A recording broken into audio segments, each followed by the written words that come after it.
Hey guys, welcome back to our channel Prasu Vidya. మీరు కనుక నా వీడియోని ఫస్ట్ టైం చూస్తున్నట్టయితే hi this is me Prasanna. So this episode is especially for girls అని మీరు తమిళ చూడగానే మీకు అర్థమైపోయే ఉంటుంది.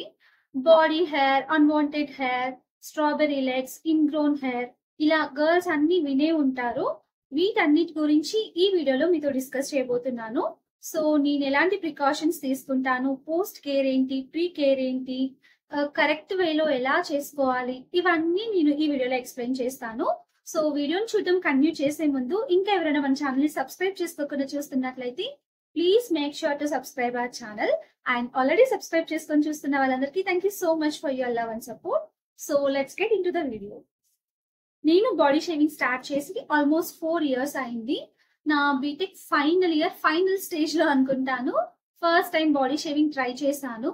జనరల్ గా అనుకుంటూ ఉంటారు కదా, స్కూల్ అయిపోయి కాలేజ్ కి వెళ్ళిన తర్వాత హెయిర్ రిమూవల్ చేసుకోవాలి, అందంగా కనిపించాలి, నీట్ గా ఉండాలి అని చెప్పి నాకు కూడా ఎప్పటి నుండో ఉండేది. బట్ షేవింగ్ కానీ, థ్రెడ్డింగ్ కానీ, వ్యాక్సింగ్ కానీ ఇలాంటి వాటి జోలికి వెళ్ళాలి అంటే చాలా భయం అన్నమాట.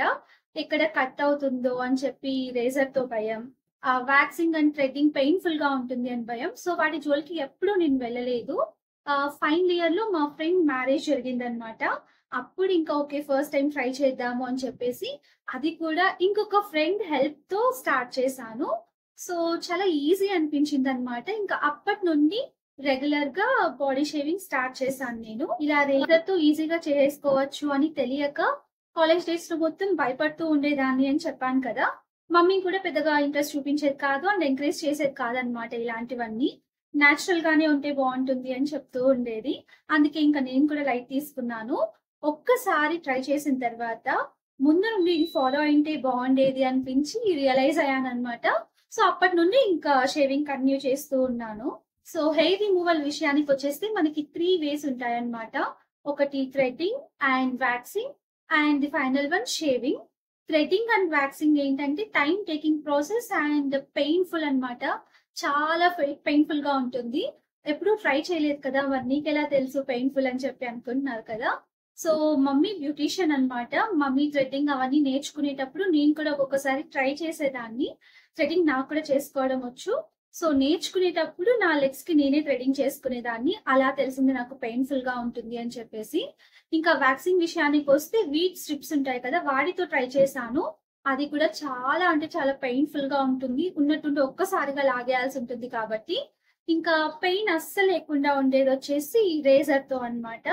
చాలా ఈజీగా చేసుకోవచ్చు. విత్ ఇన్ నో టైం మనకి క్లీన్ గా హెయిర్ అంతా రిమూవ్ అయిపోతుంది. అండ్ సెన్సిటివ్ స్కిన్ ఉన్న వాళ్ళకి థ్రెడింగ్ అండ్ వ్యాక్సింగ్ కొంచెం హార్మ్ఫుల్ అనే చెప్పాలి. స్కిన్ మొత్తం రెడ్ గా అయిపోవడం, ర్యాషెస్ రావడం, ఇలా స్కిన్ కి ప్రాబ్లమ్స్ వస్తాయన్నమాట.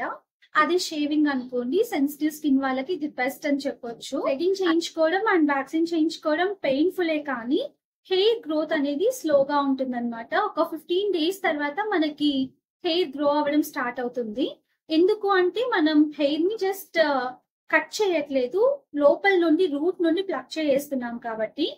అదే మనం షేవింగ్ చేసుకున్నాం అనుకోండి, హెయిర్ ని జస్ట్ కట్ చేస్తాం కాబట్టి హెయిర్ గ్రోత్ కూడా ఫాస్ట్ గానే ఉంటుంది. ఒక 3-4 days తర్వాత హెయిర్ రావడం స్టార్ట్ అవుతుంది. వ్యాక్సింగ్ కానీ, థ్రెడ్డింగ్ కానీ హ్యాండ్స్ అండ్ లెగ్స్ కి మొత్తం చేసుకోవాలి అంటే చాలా టైం టేకింగ్ ప్రాసెస్ కదా.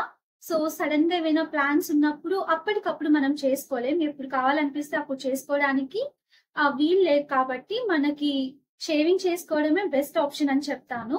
ఒకవేళ ఇంట్లోనే చేసుకుందాం అనుకున్నా కూడా ఎక్స్పర్టైజ్ అయి ఉండాలి అండ్ కొంచెం టైం టేకింగ్ కాబట్టి అంత ఈజీగా అయిపోదు.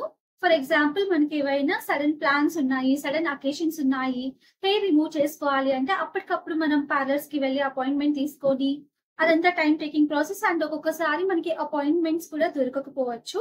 అందుకే ఇంకా షేవింగ్ బెస్ట్ అని నా ఒపీనియన్. సో ముందంటే మనకి మార్కెట్ లో చాలా తక్కువ ఆప్షన్స్ ఉండేవి రేజర్స్ లో. ఇప్పుడు చాలా ఆప్షన్స్ ఉన్నాయి కాబట్టి ది బెస్ట్ మనం చూస్ చేసుకోవచ్చు. నేనైతే స్టార్టింగ్ నుండి వీనస్ రేజర్స్ ని యూజ్ చేస్తూ ఉన్నాను. సో కార్మసీ రేజర్ కూడా బాగుంది అని చెప్పి చాలా మంది సజెస్ట్ చేస్తూ ఉన్నారు. సో అది కూడా ట్రై చేద్దాము అనే ప్లాన్ లో ఉన్నాను నేను. సో వ్యాక్సింగ్ తో థ్రెడ్డింగ్ తో కంపేర్ చేస్తే మనకి travel friendly, no pain and less time. So కాబట్టి షేవింగ్ అనేది బెస్ట్ అని నా personal opinion. And shaving process లో కూడా post care and pre care చాలా ఇంపార్టెంట్. సో స్ట్రాబెరీ లెగ్స్ రాకుండా, ర్యాషెస్ రాకుండా, రెడ్నెస్ రాకుండా, ఇంకా ఇన్ గ్రోన్ హెయిర్ ఇలాంటివన్నీ రాకుండా జాగ్రత్తగా ఫాలో అవ్వాలన్నమాట స్టెప్స్ అన్ని కూడా. సో నేనేమేం ఫాలో అవుతాను అన్ని మీతో షేర్ చేసుకుంటాను. జస్ట్ సింపుల్ స్టెప్స్ అన్నమాట. ఈజీగా హెయిర్ రిమూవ్ అయిపోతుంది. కొందరికి హెయిర్ థిక్ గా ఉండొచ్చు, థిన్ గా ఉండొచ్చు, హెయిర్ గ్రోత్ అనేది ఎక్కువ ఉండొచ్చు. Depends on body to body. చాలా మందికి ఇన్సెక్యూరిటీ ఉంటుందన్నమాట. నాకు మాత్రం హెయిర్ గ్రోత్ ఎక్కువ ఉంది ఏంటి, ఇంత థిక్ గా ఉంది ఏంటి, వాళ్ళకి అసలు హెయిరే లేదు, చాలా థిన్ గా ఉంది అని చెప్పేసి హెయిర్ రిమూవ్ చేసుకున్నా ఓకే, లేదు మాకు ఇలానే పెట్టుకోవాలి అనుకున్నా కూడా ఓకే. సో చాలా మంది నేను అబ్జర్వ్ చేసిన వాళ్ళలో హెయిర్ రిమూవ్ చేయడానికి ఇష్టపడరు, ఎందుకంటే సమ్ మిస్కాన్సెప్షన్స్ వల్ల. సో వాటి గురించి కూడా నేను డిస్కస్ చేస్తాను.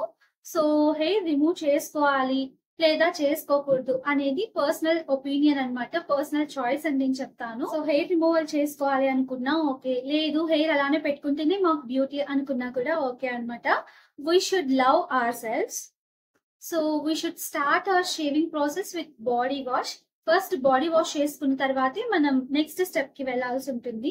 ఇన్ కేస్ మీకు డ్రై స్కిన్ ఉన్నా, థిక్ హెయిర్ ఉన్నా కూడా బాడీ బ్రషింగ్ చేసుకుంటే బెస్ట్ అన్నమాట. సో బాడీ బ్రషింగ్ చేసుకుంటే డెడ్ స్కిన్ కానీ, ఒకవేళ మన స్కిన్ రఫ్ గా ఉన్నా కానీ, సో డెడ్ స్కిన్ మొత్తం రిమూవ్ అయిపోయి స్కిన్ ని మొత్తం సాఫ్ట్ చేస్తుంది. షేవింగ్ చేసుకోవడానికి ఈజీగా మన స్కిన్ ని ప్రిపేర్ చేస్తుంది అనమాట. నేనైతే అప్పుడప్పుడు బాడీ బ్రషింగ్ చేసుకుంటాను. ఎక్కువ డ్రైగా ఉంది, డెడ్ స్కిన్ ఉంది అన్నప్పుడు. ఒకవేళ సెన్సిటివ్ స్కిన్ ఉన్న వాళ్ళైతే బాడీ బ్రషింగ్ అవసరం లేదు, జస్ట్ డైరెక్ట్ గా మనం బాడీ వాష్ కి వెళ్ళిపోవచ్చు. యాజ్ ఐ ఆల్రెడీ సెడ్, నేనైతే స్టార్టింగ్ నుండి వీనస్ రేజర్ ని యూజ్ చేస్తున్నాను. బిఫోర్ షేవింగ్ బాడీ వాష్ అయిపోయిన తర్వాత మన హ్యాండ్ కి మొత్తం ఆర్ లెగ్స్ కి కూడా సోప్ ని మొత్తం అప్లై చేసుకుని కొంచెం ఫోమ్ వస్తుంది కదా, ఆ ఫోమ్ మీద మనం స్టార్ట్ చేయాలన్నమాట షేవ్ చేయడం. ఖచ్చితంగా సోపే యూజ్ చేయాలి అని ఏం లేదు. బాడీ జెల్ కానీ, బాడీ వాష్ కానీ ఏదో ఒకటి జస్ట్ అలా అప్లై చేసుకుంటే మనకి కొంచెం స్లిప్పీగా ఉంటుంది అండ్ ఈజీగా మనం హెయిర్ అనేది రిమూవ్ చేసుకోవచ్చు. సో రేజర్ ని మనం హెయిర్ గ్రోత్ కి ఆపోజిట్ డైరెక్షన్ లో యూజ్ చేయాలి అని కొందరు చెప్తూ ఉంటారు. లేదు, మన హెయిర్ ఏ డైరెక్షన్ లో గ్రో అవుతుందో అదే డైరెక్షన్ లో రేజర్ ని యూజ్ చేయాలి అని చెప్పి ఇంకొందరు చెప్తూ ఉంటారు.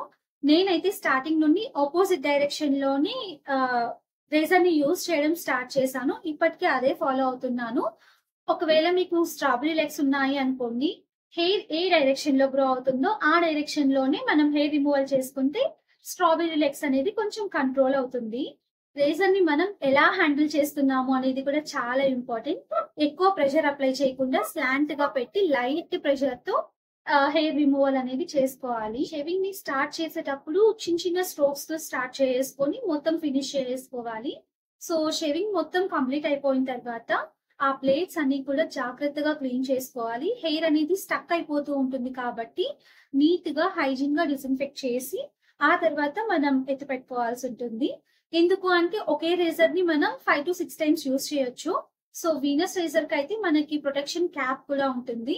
ఐ థింక్ అన్నిటికీ ఉంటుంది అనుకుంటాను. సో ఆ బ్లేడ్స్ అన్ని కూడా బాగా డ్రై అయిపోయిన తర్వాత క్యాప్ తో ప్రొటెక్ట్ చేసుకోవడం బెటర్.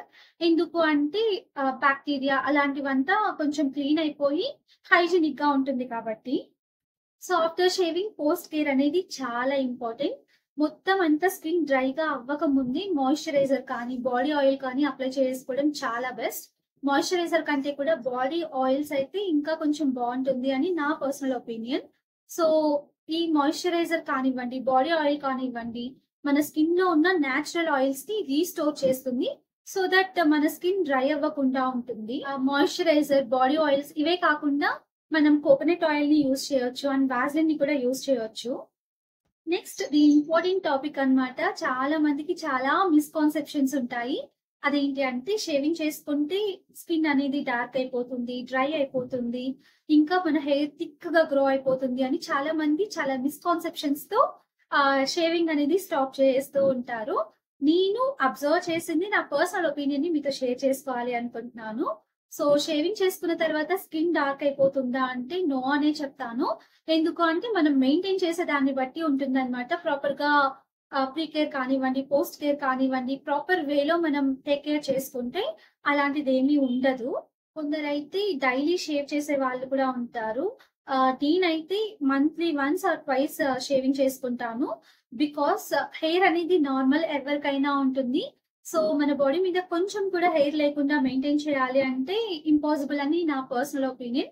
ఒకవేళ మీ స్కిన్ తీసుకోగలదు డైలీ షేవింగ్ అనుకుంటే you can go for it. And next వచ్చేసి షేవింగ్ వల్ల మన హెయిర్ ఇంకా థిక్‌గా గ్రో అవుతుంది అని చెప్పి ఇంకొక మిస్‌కాన్సెప్షన్ ఉంటుందన్నమాట. సో, నేను అబ్జర్వ్ చేసింది ఏంటి అంటే ఇంకా నా హెయిర్ థిన్‌గా గ్రో అవుతుందన్నమాట ఇప్పుడు. ముందు కంటే చాలా బెటర్‌గా అనిపిస్తుంది.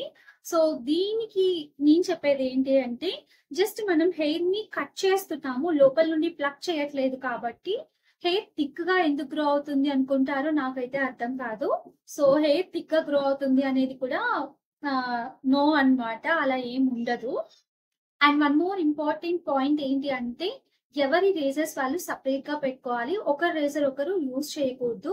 అండ్ ప్రాపర్‌గా క్లీన్ చేసుకున్న తర్వాతే మనం ప్రొటెక్షన్ క్యాప్ కూడా పెట్టుకోవాల్సి ఉంటుంది. మెయిన్‌గా మనం లెగ్స్‌కి షేవ్ చేసేటప్పుడు హెయిర్ అంతా స్టక్ అయిపోతూ ఉంటుంది కదా! సో, దాన్ని ప్రాపర్‌గా డిసిన్ఫెక్ట్ చేసి ఆ తర్వాత మనం ప్రొటెక్షన్ క్యాప్ పెట్టుకుంటే బావుంటుంది. సో, ఈ షేవింగ్ ప్రాసెస్‌లో post care and pre care చాలా ఇంపార్టెంట్. ఫస్ట్ టైమ్ ట్రై చేసే వాళ్ళకైతే ఈ వీడియో బాగా యూజ్ అవుతుంది. అండ్ ప్రతి పాయింట్ నేను నీట్‌గా ఎక్స్‌ప్లెయిన్ చేశాను అని అనుకుంటున్నాను. సో, బిగినర్స్ అయితే ఫస్ట్ టైమ్ ట్రై చేసే వాళ్ళు మిస్‌కాన్సెప్షన్స్ అన్నీ అస్సలు పట్టించుకోవద్దండి. 1 ఆర్ 2 టైమ్స్ యూజ్ చేసి చూస్తే మీకే తెలుస్తుందన్నమాట. Is it good or bad అనేది. సో, ప్రొడక్ట్ లింక్స్‌ని నేను డిస్క్రిప్షన్‌లో మెన్షన్ చేస్తాను. లేదంటే ట్యాగ్ చేస్తాను. కావాలి అనుకునే వాళ్ళు చెక్ చేయండి. And I already said hair ఉండడం, లేకపోవడం అంతా నార్మలే అన్నమాట. హెయిర్ ఉన్నా బ్యూటిఫుల్ గానే ఉంటాం. లేకపోయినా కూడా బ్యూటిఫుల్ గానే ఉంటాము. ఆ హెయిర్‌ని జస్ట్ మనం రిమూవ్ చేసుకోవాలా లేదా అనేది మన పర్సనల్ చాయిస్ అన్నమాట. So, that's all about this useful girl talk. ఈ వీడియో మీకు నచ్చినట్టయితే don't forget to like, share, comment and subscribe to our channel. And subscribe చేసుకున్న తర్వాత బెల్ ఐకాన్ ప్రెస్ చేయడం మర్చిపోవద్దు. నేను పెట్టే వీడియో నోటిఫికేషన్స్ అన్నీ మీకు వచ్చేస్తాయి. సో దట్ నేను వీడియో పెట్టిన వెంటనే మీరు చూసేయొచ్చు. ఇంకా ఏమైనా డౌట్స్ ఉన్నాయి అంటే నాతో కామెంట్ సెక్షన్‌లో షేర్ చేసుకోండి. ప్రతి ఒక్క దానికి నేను ఆన్సర్ చేయడానికి ట్రై చేస్తాను.